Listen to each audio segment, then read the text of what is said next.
ជំរាបសួរបងប្អូនទាំងអស់គ្នាស្វាគមន៍មកកាន់ ACRO Store ឥឡូវមាន drone ថ្មីមួយទៀតហើយចែកជូនបងប្អូនទាំងអស់គ្នានេះគឺជា Mjx Bugs នេះបងប្អូនណាដែលត្រូវការរត់ទិញ drone ប៉ុណ្ណឹងនិយាយទៅតម្លៃវាក្រោម100ឯងវាមានទាំង tele មានទាំង aim set មកឆ្ងាយវាហោះបានឆ្ងាយ500 ម៉ែត្រតែបងប្អូនតែបើតាមតំបន់ខ្ញុំនៅតាមក្រុងអីចឹងគឺប្រហោះបានតែរបៀបថាចិត្តទេសម្រាប់អាចហោះបានឆ្ងាយតែបងប្អូនទៅកន្លែងណារៀងស្លាស់អត់មានសេវាច្រើនអីហ្នឹងបងប្អូនអាចប្រហោះវាបានស្រួលហើយដើម្បីតែផ្ទះនោះវាមាន ACRO mode ចឹងស្រួលប្រហោះទេបងប្អូនណាចូលចិត្ត racing drone ណាប្រហោះកឡាប់ចុះឡើងចុះឡើងហ្នឹងខ្ញុំនឹងប្រាប់បងប្អូនអំពីរបៀបទិញកាមេរ៉ាយមកដាក់របស់វាហើយនឹងរបៀបប្រហោះវាហើយ drone នេះខ្ញុំអត់និយាយកុហកទេហោះលឿនណាបងប្អូន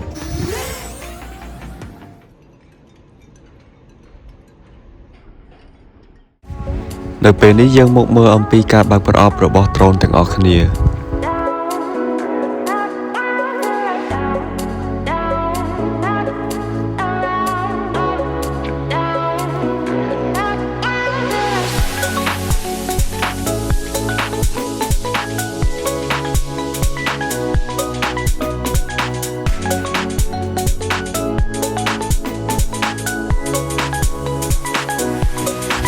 ទាំងនេះគឺជាសៀវភៅបង្រៀនអំពីរបៀបប្រើប្រាស់ drone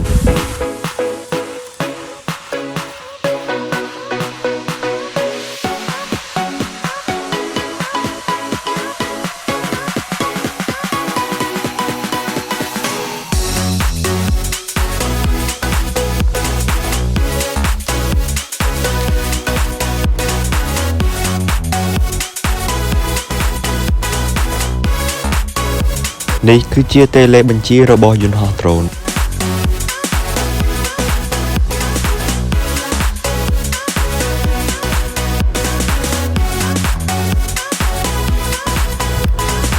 នៅពេលនេះយើងចាប់ផ្ដើមបើកប្រអប់មើលហើយនេះគឺជារូបរាងរបស់ drone ផ្ទាល់ឥឡូវយើងចាប់ផ្ដើមយករបស់មួយចេញមកក្រៅសិន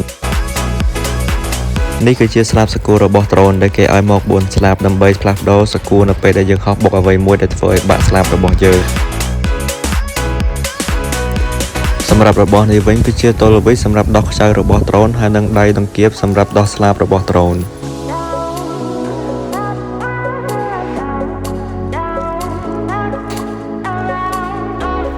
រីឯកញ្ចប់នេះវិញគឺជាឆ្នាំងសាក់និងដុំសាក់របស់ថ្ម drone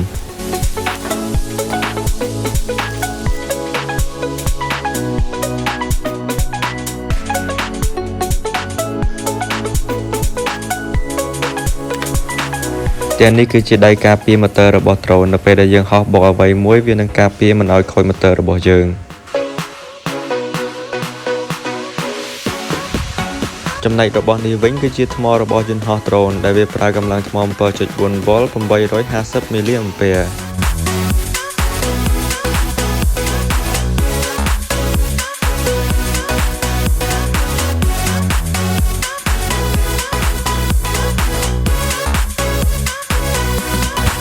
នេះគឺជារូបរាងរបស់ drone ផ្ទាល់តែម្ដង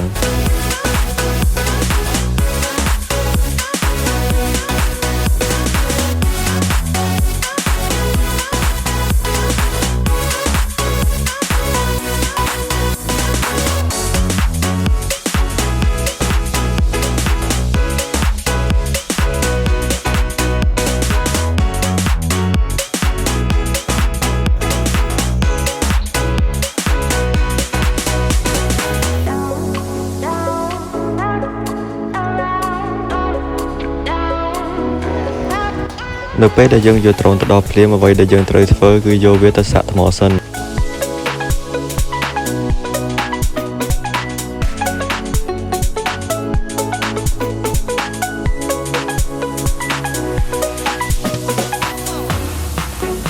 នៅពេលនេះយើងចាប់ផ្ដើមយកថ្មរបស់យើងមកសាក់ហើយនៅពេលដែលថ្មឃើញលោតភ្លើងពណ៌ក្រហមមានន័យថាថ្មកំពុងតែសាក់ចូល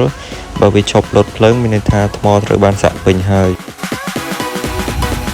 នៅពេលនេះយើងមកមើលអំពីរបៀបដោះស្លាបរបស់ drone ចេញគឺយើងយកដៃដង្កៀបមកដាក់ជាប់នឹង motor ហើយនឹងបង្វិលស្លាបតាមទិសដែលបានប្រាប់នៅលើស្លាបរបស់ drone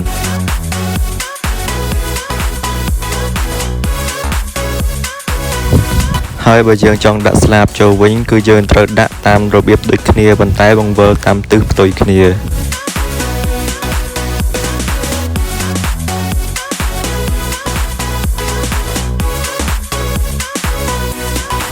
នៅ នៅពេលនេះយើងមកមើលអំពីរបៀបដាក់ដៃការពាររបស់ដ្រូនម្ដង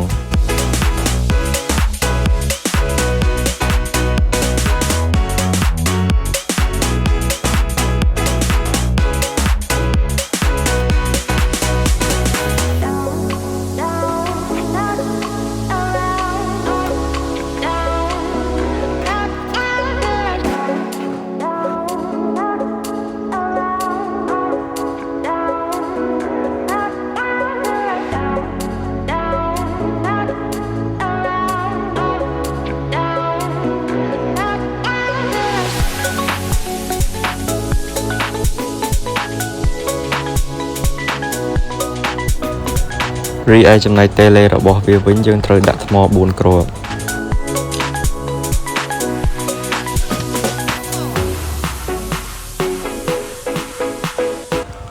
នៅពេលនេះយើងមកមើលអំពីរបៀបបើកដ្រូនម្ដង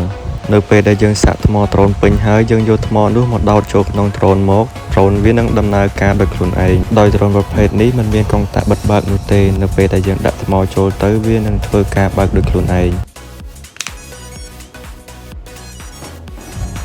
នៅពេលដែលយើងបើកកុងតាក់យើងត្រូវចុចសញ្ញាសោពណ៌ក្រហមហើយបើកកុងតាក់ដើម្បីធ្វើបែបនេះឲ្យវាស្គាល់គ្នាជាមួយតេឡេហើយនឹងដ្រូនដោយសារតែដ្រូនរបស់យើងរបស់ថ្មីយើងធ្វើបែបនេះតែម្ដងបានហើយលើកក្រោយយើងគ្រាន់តែបើកកុងតាក់ជារួចជាការស្រេច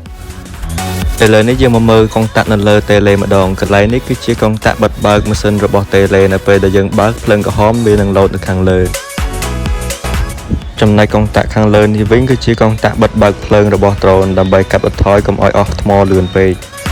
ចំណែកកុងតាក់មួយនេះវិញគឺជាកុងតាក់សម្រាប់បញ្ឆេះម៉ូទ័ររបស់ដ្រូនឲ្យវិលតែប្រសិនបើយើងចុចវាឲ្យជាប់វានឹងបញ្ឈប់ម៉ូទ័ររបស់ដ្រូនវិញចំណែកប៊ូតុងខាងនេះវិញគឺជាប៊ូតុងសម្រាប់ផ្លាស់ប្ដូរល្បឿនរបស់ដ្រូនសម្រាប់ប៊ូតុងខាងនេះវិញគឺជាប៊ូតុងសម្រាប់ថតរូបហើយនិងថតវីដេអូប្រសិនបើយើងទិញកាមេរ៉ាយកមកដាក់សម្រាប់ប៊ូតុងខាងនេះវិញគឺជាប៊ូតុងសម្រាប់សេរីដ្រូនកុំឲ្យហោះរេទៅមុខទៅក្រោយនិងបង្វិលសម្រាប់កុងតាក់នេះវិញនៅចូលលេខទី1មានន័យថាយើងនៅក្នុង Angle Mode បើកាច់មកលេខទី2យើងចូល ACRO Mode នេះគឺជាវីដេអូក្នុងការបង្ហោះ ACRO Mode យើងអាចបង្ហោះបង្វិលខ្លួនបានមួយសេរីតែបើយើងបង្ហោះ Angle Mode គឺយើងបង្ហោះបានដូចដ្រូនធម្មតាសម្រាប់កុងតាក់ខាងក្រោយកុងតាក់ L1 គឺជាកុងតាក់សម្រាប់បង្វិលខ្លួនបង្ហោះ360ដឺក្រេចំណែកកុងតាក់ L2 គឺមិនប្រើការនោះទេចំណែកខាងលើនេះវិញមិនមែនជាអង្តែនសេវានោះទេយើងចង់បើកវាក៏បានចង់បិទវាទុកវិញក៏បានស្រេចតែចិត្តរបស់យើងនៅពេលដែលយើងបញ្ឆេះម៉ូទ័ររួចហើយយើងអូសដៃខាងឆ្វេងឡើងទៅលើដ្រូននឹងចាប់ផ្ដើមហោះឡើងទៅលើភ្លាមតែបើយើងកាច់ដៃខាងឆ្វេងចុះមកក្រោមដ្រូននឹងហោះចុះមកក្រោមវិញភ្លាមបើយើងកាច់ដៃខាងឆ្វេងទៅខាងឆ្វេងដ្រូននឹងហោះបង្វិលក្បាលទៅខាងឆ្វេងបើយើងអូសដៃខាងឆ្វេងទៅខាងស្ដាំដ្រូននឹងហោះបង្វិលក្បាលទៅខាងស្ដាំបើយើងអូសដៃខាងស្ដាំទៅមុខដ្រូននឹងហោះទៅមុខតែបើយើងអូសដៃខាងស្ដាំមកក្រោយដ្រូននឹងហោះថយមកក្រោយបើយើងអូសដៃខាងស្ដាំទៅឆ្វេងដ្រូននឹងហោះទៅខាងឆ្វេងបើយើងអូសដៃខាងស្ដាំទៅខាងស្ដាំដ្រូននឹងហោះទៅខាងស្ដាំ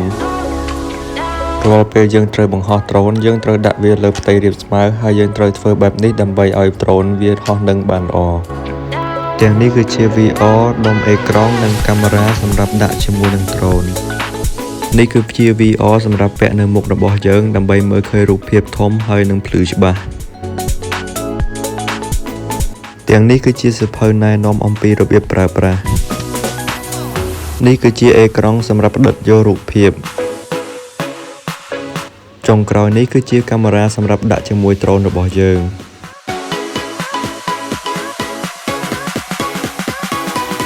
បន្ទាប់មកយើងត្រូវដោះសរទះដ្រូនចេញហើយនឹងដោះអំពូលភ្លើងដ្រូនចេញហើយយើងដាក់កាមេរ៉ាដ្រូនចូល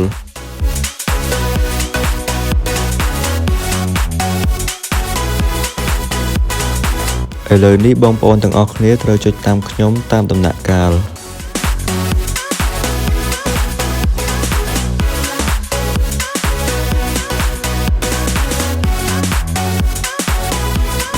នេះគឺជារូបរាងរបស់វានៅពេលដែលយើងដាក់កាមេរ៉ារួចបន្ទាប់មកយើងចាប់ផ្ដើមបើកអេក្រង់ហើយនឹងដ្រូនវានឹងភ្ជាប់គ្នាដោយអូតូហើយនឹងបានចេញរូបភាពនៅលើអេក្រង់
សូមអរគុណបងប្អូនទាំងអស់គ្នាអំពីការតាមដានវីដេអូមួយនេះបើបងប្អូនអត់យល់កន្លែងណាបងប្អូនអាចឆាតមក Facebook Page XS Camera Store បាន